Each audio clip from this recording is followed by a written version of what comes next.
Good morning, good afternoon, good evening.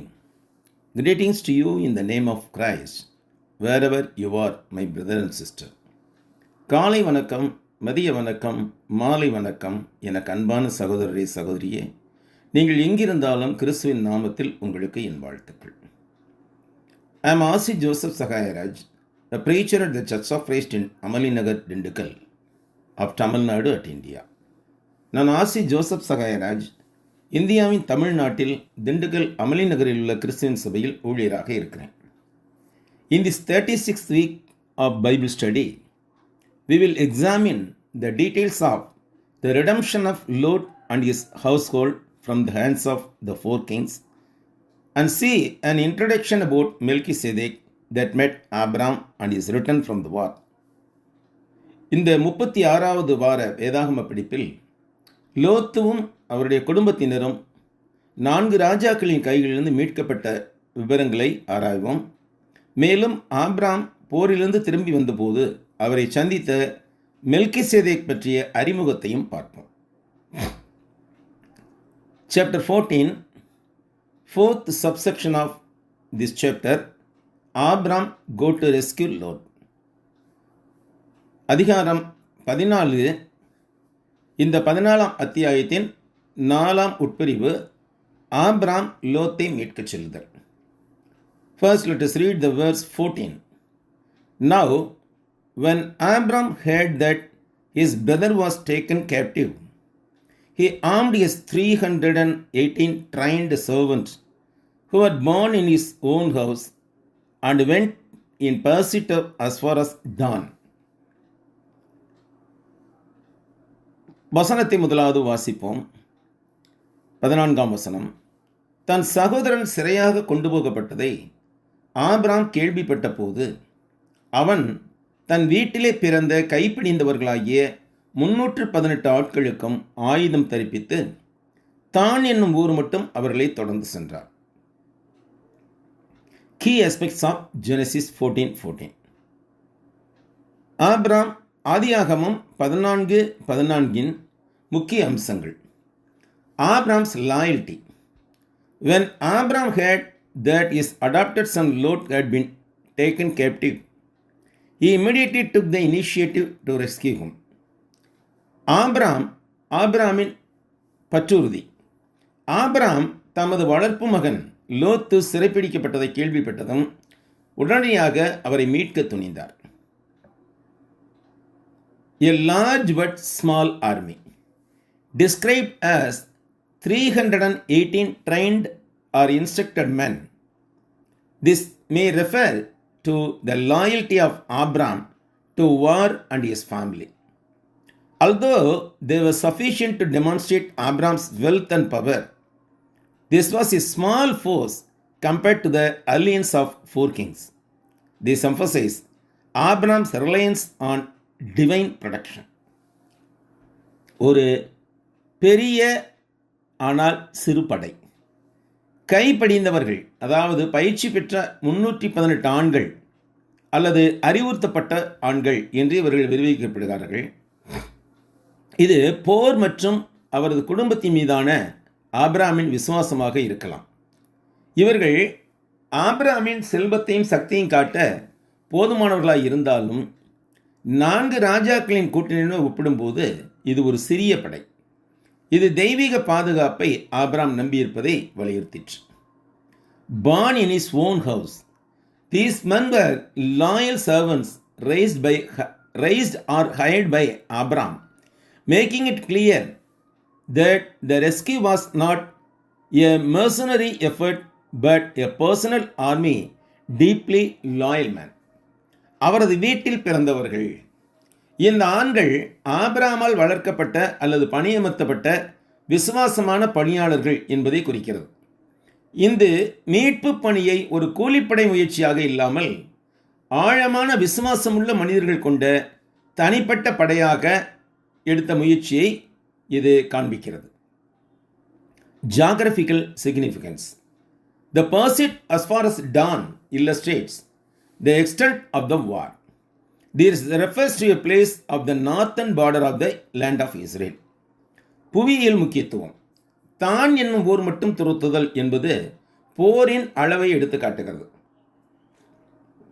இது Israel நாட்டின் வடக்கு பகுதியின் எல்லையில் அமைந்த ஒரு இடத்தை குறிக்கிறது. This verse portrays Abraham's character as a protector and a man of faith. It shows Abraham going beyond his usual military abilities to protect his family.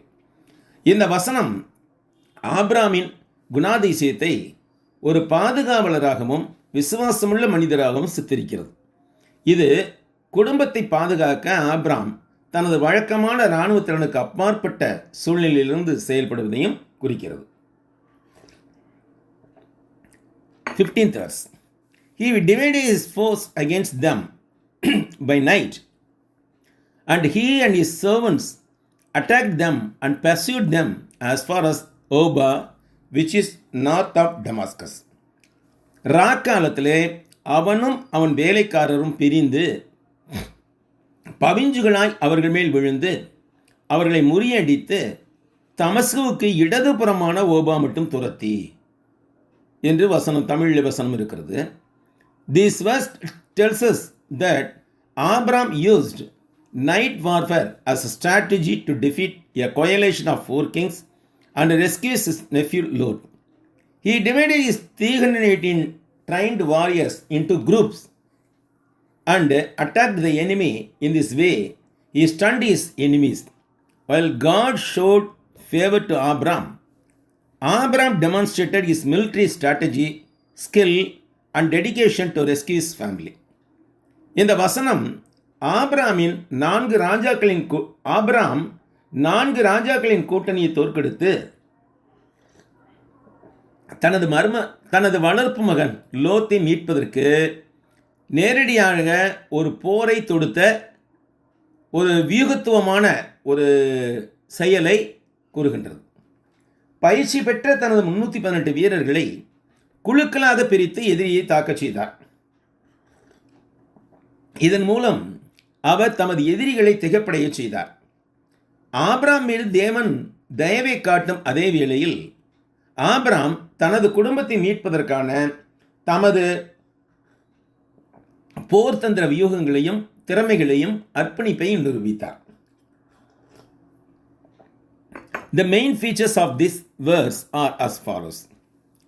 The brilliance of the strategy. Abraham divided his force into groups to attack under cover of the night. The group may be a phonetic transcription of the English word as bunch. This was a surprise strategy used to defeat a large enemy force. போர் தந்திரத்தின் புத்திசாலித்தனம். இரவின் மறைவில் தாக்குவதற்கு Abraham தனது படைகளை பவிஞ்சுகளாக பிரித்தார் என்று தமிழில் உள்ளது. இங்கு பவிஞ்சு என்பது பஞ்ச் என்ற ஆங்கில வார்த்தையின் ஒலியாக்கமாக இருக்கலாம். பஞ்சுங்கிறது அப்படியே பவிஞ்சுகள் அப்படின்னு சொல்லி தமிழில் போட்டிருக்காங்க. இது மிகப்பெரிய எதிரிப்படையை வெல்ல பயன்படுத்தப்பட்ட ஒரு ஆச்சரியமான போர்த்தந்திரம் ஆகும். The decisive action. The victory was swift and complete. The pursuit continued until it reached Oba, north of Damascus, where the word north in Hebrew, Mesesmol, the word for north is found in Hebrew Bible. It's also translated as north in English Bible, but in Tamil it is mistranslated as left hand side. தீர்க்கமான செயல். வெற்றி விரைவாகவும் முழுமையாகவும் கிடைத்தது. தமஸ்குவின் வடதிசையில் உள்ள ஓபாவை அடையும் வரை இந்த துரத்துதல் நீடித்தது. இங்கு வடதிசையில் என்பதற்குரிய மெசியமோல் என்ற வார்த்தையே எபிரே வேதாகமத்தில் உள்ளது. ஆங்கில வேதாகமத்தில் இது நார்த் என்றே மொழிபெயர்க்கப்பட்டுள்ளது. ஆனால் தமிழில் இது இடதுபுறமான என்று தவறாக மொழிபெயர்க்கப்பட்டுள்ளது.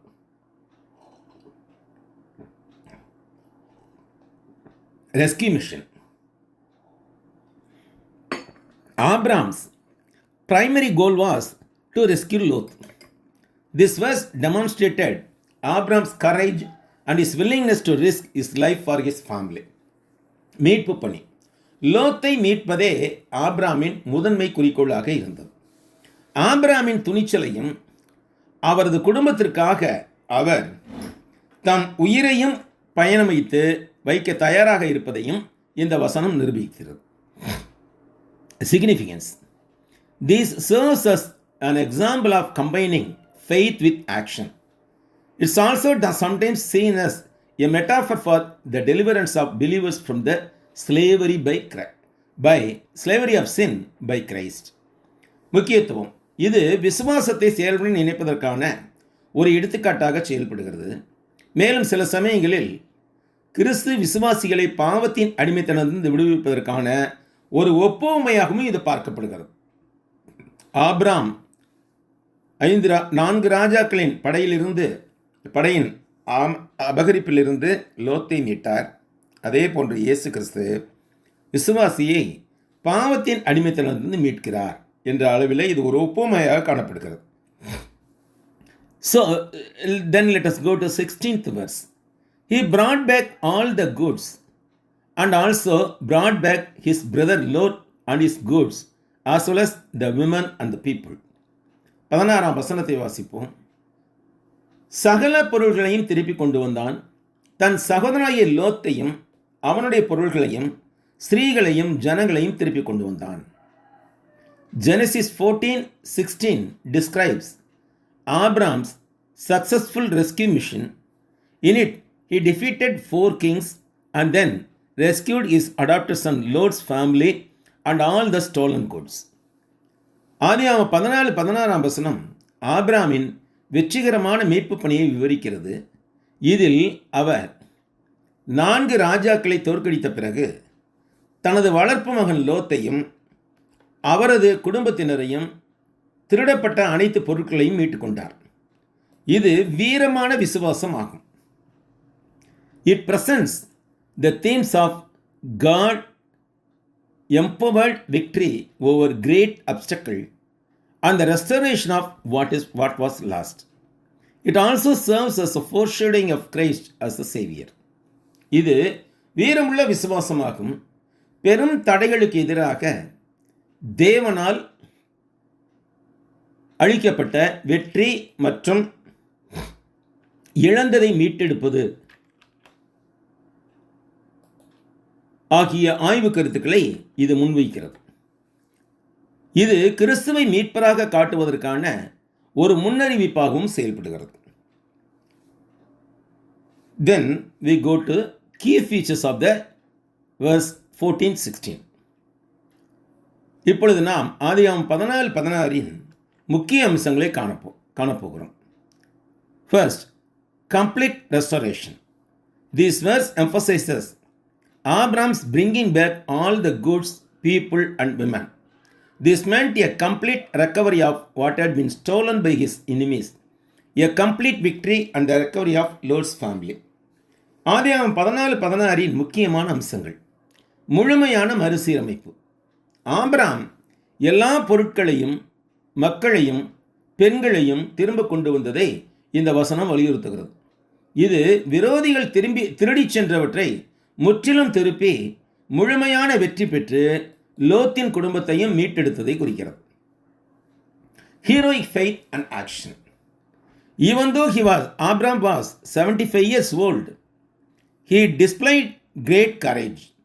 He led only 318 trained men against a coalition of kings to 4 kings to rescue his family. By this, he showed his love and duty.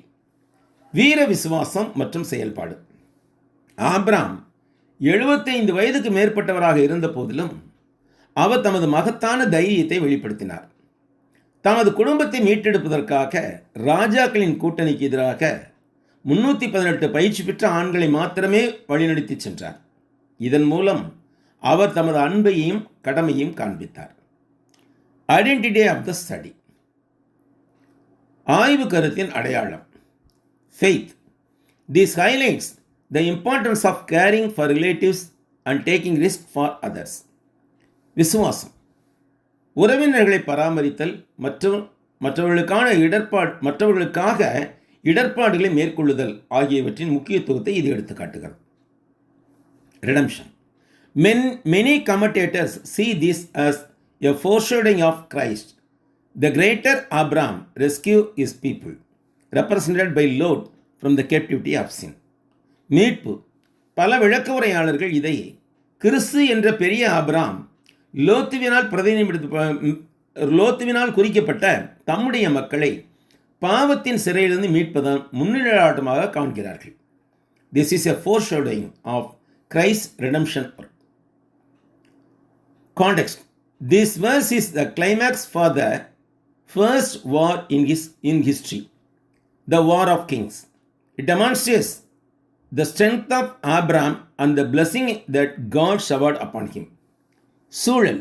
இந்த வசனம் ராஜாக்களின் போர் என்ற உலகின் முதல் யுத்தத்தின் வரலாற்றில் உச்சகட்டமாகும்.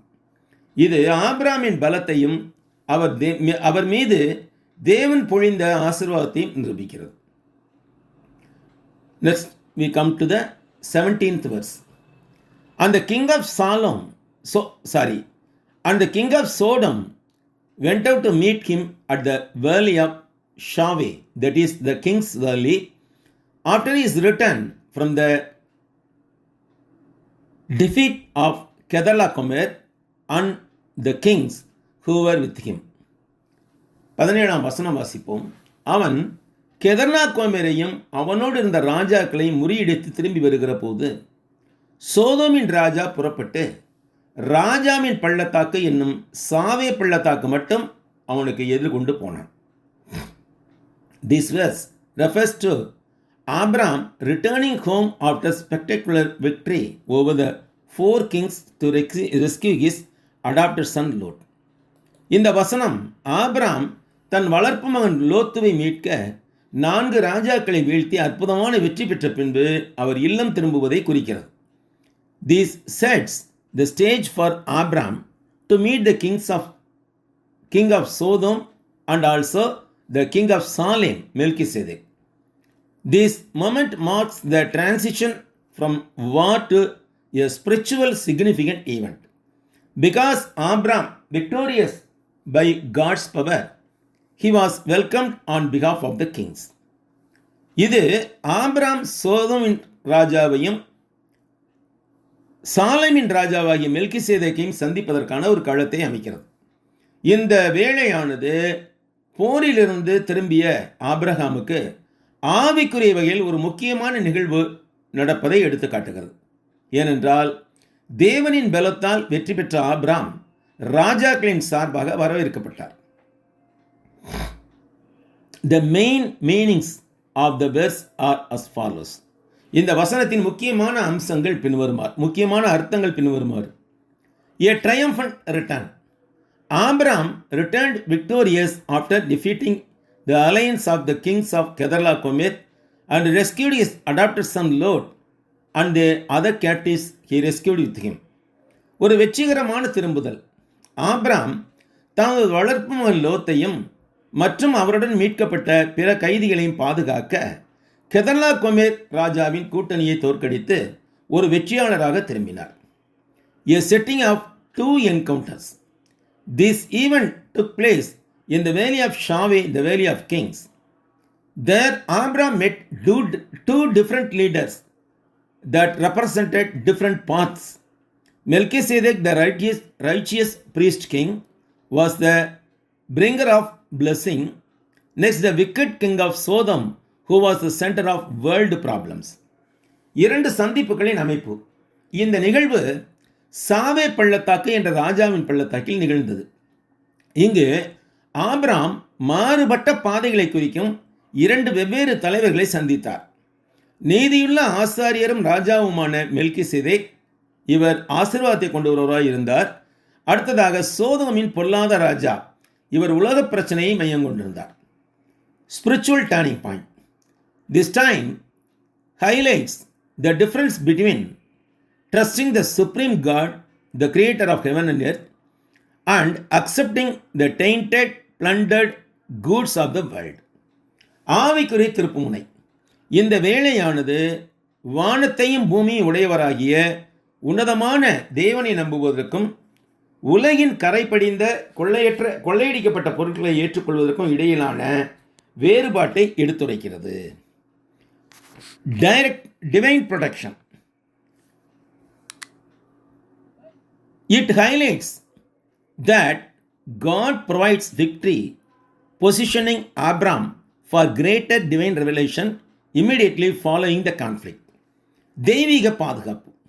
இந்த சந்திப்புகள் மோதலை தொடர்ந்து உடனடியாக பெரிய தெய்வீக வெளிப்பாட்டிற்கு ஆபிரகாமை நிலைநிறுத்தியது.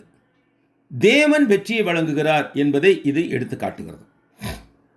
The verse and the surrounding passage, that means 14th chapter 17 to 24 verses, underscores the theme of faithfulness in victory and the refusal to be bound by the world, emphasizing that Abraham's success came from God and that he did not want to be made rich by the king of Sodom. இந்த வசனமும் இதை தொடர்ந்து வரும் அடுத்த வசன பகுதி, அதாவது 14ஆம் அத்தியாயத்தில் 17 முதல் 24 வரை, 18 முதல் 24 வரை வெற்றியின் உண்மைத்தன்மை மற்றும் உலகத்தால் கட்டுப்பட மறுப்பது என்ற ஆய்வு கருத்துக்களை விளக்குகின்றன. ஆபிரகாமின் வெற்றி தேவனிடமிருந்து வந்தது என்பதையும் சோதோமின் ராஜாவால் அவர் செல்வந்தராக விரும்பவில்லை என்பதையும் இது வலியுறுத்துகின்றது. Then we come to the 5th subsection of this Genesis chapter 14, Abraham and Melchizedek, verses 18 to 24. இப்பொழுது நாம் இந்த அத்தியாயத்தின் அடுத்த பகுதிக்கு வருகின்றோம். 5வது உட்பிரிவு மெல்கிசேதேக்கும் ஆபிரகாமும், வசனங்கள் 18 24 வரை. In this we will read first the verse 18. Then Melchizedek, king of Salem, brought out bread and wine. He was the priest of God Most High. 18ஆம் வசனத்தை முதலில் வாசிப்போம். அன்றியும் உன்னதமான தேவனுடைய ஆசாரியனாய் இருந்த சாலேமின் ராஜாவாகிய மெல்கிசேதேக்கு அப்பமும் திராட்சரசமும் கொண்டு வந்து. This verse introduces Melchizedek, king of Salem and priest of the Most High God. இந்த வசனம் சாலேமின் ராஜாவும் உன்னதமான தேவனுடைய ஆசாரியருமான மெல்கிசேதேக் என்பவரை அறிமுகப்படுத்துகிறது. Melchizedek brought bread and wine to honor Abraham the victor in battle. Melchizedek அப்பமும் திராட்சரசமும் கொண்டு வந்தார். இவர் போரில் வெற்றி பெற்ற ஆபிரகாமை கௌரவப்படுத்தினார். This important occasion represents a king priestly blessing, and this event foreshadows Jesus Christ as the eternal priest king. It connects Old Testament history with the New Testament theology. இந்த மெல்கிசேதேக்கு அப்பமும் திராட்சரசமும் கொண்டு வந்தார். இந்த முக்கியமான வேலையானது ஒரு அரச ஆசாரியத்துவ ஆசீர்வாதத்தை குறிக்கிறது. மேலும் இந்த நிகழ்வானது இயேசு கிறிஸ்து ஒரு நித்திய ஆசாரியராக ராஜாவாக இருப்பதை முன்னறிவிக்கிறது. இது பழைய ஏற்பாட்டு வரலாற்றை புதிய ஏற்பாட்டு இறையியலுடன் இணைக்கிறது. Key points from this passage. The identity of Melchizedek. He was known as the king of Salem, probably Jerusalem, and priest of the Most High God. Although he was not part of the later Levitical system, he also represented a righteous priesthood. மெல்கிசேதேக்கின் அடையாளம். சாலேமின், இது அநேகமாக எருசலேம் என்பதாக இருக்கலாம், சாலேமின் ராஜா என்றும் உன்னதமான தேவனுடைய ஆசாரியர் என்றும் இவர் அறியப்பட்டார். இவர் பிற்கால லேவிய முறைமைக்கு உட்படாத வகையில் இருந்தாலும் இவரும் ஒரு நீதியுள்ள ஆசாரியத்தை பிரதிநிதித்துவப்படுத்தினார். The symbolism of the bread and wine. The offering of bread and the wine symbolizes a covenant meal and a celebration of victory. This is often interpreted as a prophecy, a foreshadowing of the Lord's Supper and the unity we will find in. அப்பம் மற்றும் திராட்சரசம் சின்னம். அப்பம் மற்றும் திராட்சரசத்தை வழங்குவது என்பது ஒரு உடன்படிக்கை உணவையும் வெற்றியின் கொண்டாட்டத்தையும் குறிக்கிறது. இது பெரும்பாலும் தீர்க்க தரிசனமாக கர்த்தருடைய பந்தி மற்றும் அதில் நாம் பெறும் ஒருமைப்பாட்டின் முன்னறிவிப்பாக விளக்கப்படுகிறது. How this is possible? Let us see. இது எப்படி சாத்தியமாகும்? இதை நாம் பின்வரும் பேராவில் பார்க்கின்றோம். Melchizedek gave Abraham bread and wine to rest after he was weary from this battle on the battlefield. யுத்தகளத்தில் போரிட்டு களைத்து வந்த ஆபிரகாமுக்கு மெல்கிசேதேக் அப்பமும் திராட்சசமும் கொடுத்து இளைப்பாற்றினார். Likewise, for those of us who have come to worship on the first day of the week, exhausted from our many trials in life, struggling against our enemies, the world, flesh, and the devil, the Lord provides us with a refreshment by providing us with the Lord's Supper, the bread and wine, in remembrance of his flesh and the blood.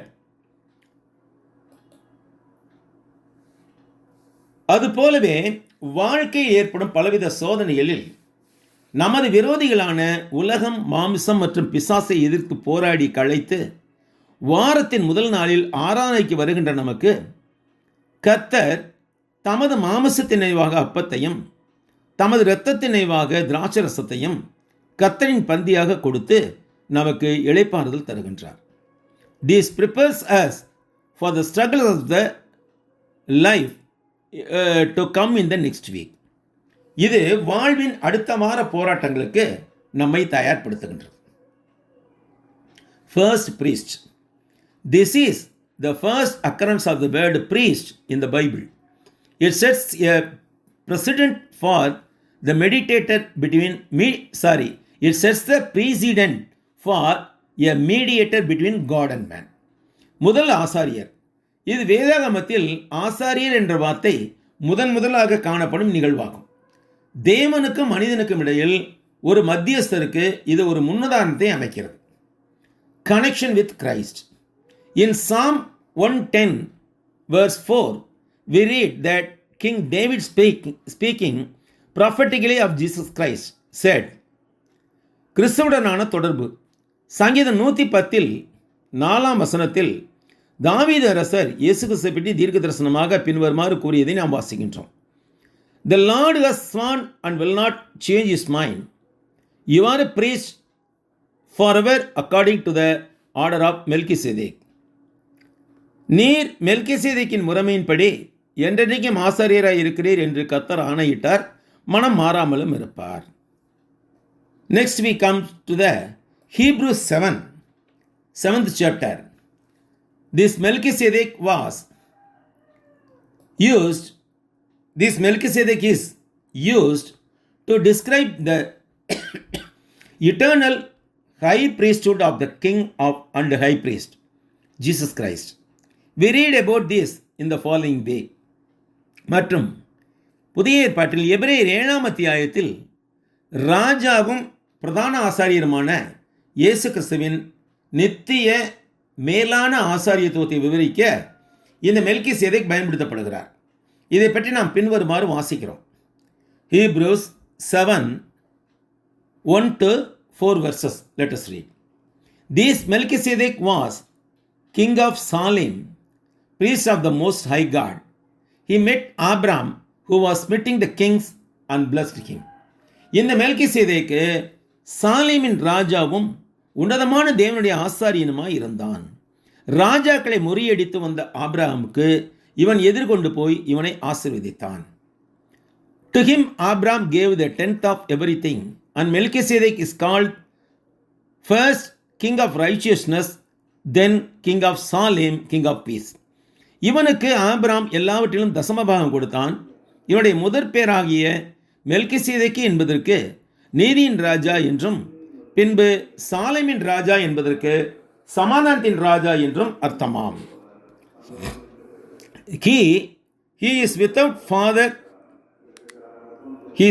father and mother, without genealogy, having neither beginning of days nor end of life, but like the Son of God, he remains a priest forever. இவன் தகப்பனும் தாயும் வம்ச வரலாறும் இல்லாதவன், இவன் நாட்களின் துவக்கமும் ஜீவனின் முடிவும் உடையவனாயிராமல் தேவனுடைய குமாரனுக்கு ஒப்பானவனாய் என்றென்றைக்கும் ஆசாரியனாக நிலைத்திருக்கிறான்.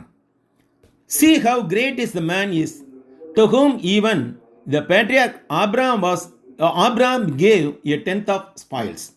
இவன் எவ்வளவு பெரியவனாய் இருக்கிறான் என்று பாருங்கள். கோத்திர தலைவனாகிய ஆபிரகாம் முதலாய் கொள்ளையிடப்பட்ட பொருட்களில் இவனுக்கு தசம பாகம் கொடுத்தான். கீ மீனிங்ஸ் அண்ட் சிம்பாலிசம்ஸ், இதனுடைய முக்கியமான அர்த்தங்களும் அடையாளங்களும். The identity of Melchizedek. His name means king of righteousness, and he ruled Salem, which means peace, and is widely identified as the ancient site of Jerusalem. He is unique in Old Testament as the first figure to hold dual rules of king and a priest simultaneously. மெல்கிசேதேக்கின் அடையாளம், அவரது பெயர் நீதியின் ராஜா என்று பொருள்படும். மேலும் அவர் சாலேமை ஆட்சி செய்தார். சாலேம் என்பதற்கு சமாதானம் என்று அர்த்தம். மேலும் இது எருசலேமின் பண்டைய தளமாக பரவலாக அடையாளம் காணப்படுகிறது. ஒரே நேரத்தில் ராஜா மற்றும் ஆசாரியர் என்ற இரட்டை பதவிகளை கொண்டிருந்த முதல் நபரான இவர் பழைய ஏற்பாட்டில் தனித்துவமானவராக இருக்கிறார். The bread and wine. Historically, these were staples of hospitality given to refresh Abraham's weary soldiers. Spiritually, they are viewed as a foreshadowing of the yoke of the Lord's Supper, prefiguring the body and blood of the Christ. அப்பமும் திராட்சை ரசமும், வரலாற்று ரீதியாக இவை ஆபிரகாமின் சோர்வடைந்த வீரர்களை புதுப்பிக்க வழங்கப்பட்ட விருந்தோம்பலின் முக்கிய அம்சமாகும். இவை ஆன்மீக ரீதியாக கிறிஸ்துவின் உடலையும் கிறிஸ்துவின் இரத்தத்தையும் அடையாளப்படுத்தும் முன்னறிவிப்பாக கருதப்படுகின்றன. கர்த்தருடைய பந்தியை குறிப்பதாக இது கருதப்படுகிறது. A type of Christ. The New Testament, specifically Hebrews 7, uses Melchizedek to explain Jesus' priesthood. Like Melchizedek, Jesus is a king and a priest whose authority doesn't come from family lineage like the Levites, but from a eternal divine appointment. கிறிஸ்துவின் வகை. புதிய ஏற்பாடு குறிப்பாக எபிரேயர் 7ஆம் அத்தியாயம் இயேசுவின் ஆசாரியத்துவத்தை விளக்க மெல்கிசேதேக்கை பயன்படுத்துகிறது. மெல்கிசேதேக்கை போலவே இயேசுவும் ஒரு ராஜா மற்றும் ஆசாரியர் ஆவார். அவருடைய அதிகாரம் லேவியர்களைப் போல ஒரு குடும்ப வம்சவெளி மூலமாக வரவில்லை, மாறாக ஒரு நித்திய தெய்வீக இணையத்தின் வழியாக அது வருகிறது. Universal recognition of God. Before the nation Israel or the Mosaic law, Melchizedek held the position of priest and the most high God, El Elyon. This proves that the true God has witnessed among the nations beyond Abraham's own family. தேவனின் உலகளாவிய அங்கீகாரம். Israel தேசமோ மோசேயின் நியாயப்பிரமாணமோ உண்டாவதற்கு முன்பே மெல்கிசேதேக் உன்னதமான தேவனின் ஆசாரியர் என்ற L Elyon என்ற பதவியில் இருந்தார். ஆபிரகாமின் சொந்த குடும்பத்திற்கு அப்பாற்பட்ட தேசங்களிடையே உண்மையான தேவன் சாட்சிகளை கொண்டிருந்தார் என்பதை இது நிரூபிக்கிறது. Context of the encounter. After Abraham successfully rescued his adopted son Lot from a coalition of kings, he was met by two different rulers. சந்திப்பின் சூழல். ஆபிரகாம் தன் வளர்ப்பு மகன் லோத்துவை ராஜாக்களின் கூட்டணிப்படையிலிருந்து வெற்றிகரமாக மீட்ட பிறகு அவரை இரண்டு வித்தியாசமான ஆட்சியாளர்கள் சந்தித்தார்கள். First, the king of Sodom represented worldly wealth and pride. முதலாவது சோதமின் ராஜா, இவர் உலக செல்வத்தையும் பெருமையும் குறித்தார். Next comes Melchizedek, represented divine blessing and spiritual authority. அடுத்ததாக மெல்கிசேதேக், இவர் தெய்வீக ஆசீர்வாதத்தையும் ஆவிக்குரிய அதிகாரத்தையும் பிரதிநிதிப்படுத்தினார். By accepting Melchizedek's blessing, giving him a tithe, 1/10 of the spoils, Abraham biblically acknowledged Melchizedek's spiritual superiority and attributed his victory to God alone. மெல்கிசேதேக்கின் ஆசீர்வாதத்தை ஏற்றுக்கொண்டு கொள்ளையடித்த பொருட்களில் தசமபாகம் அவருக்கு கொடுத்ததன் மூலம் ஆபிரகாம் மெல்கிசேதேக்கின் ஆன்மீக மேன்மையை, ஆவிக்குரிய மேன்மையை பகிரங்கமாக ஒப்புக்கொண்டார். மேலும் அவரது வெற்றியை தேவனுக்கு மட்டுமே உரித்தாக்கினார். Due to the disturbance of here, I stopped here the studies of this week.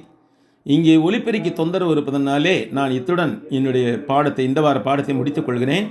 With this, we conclude this week's Bible study on the topic of rooted in His words.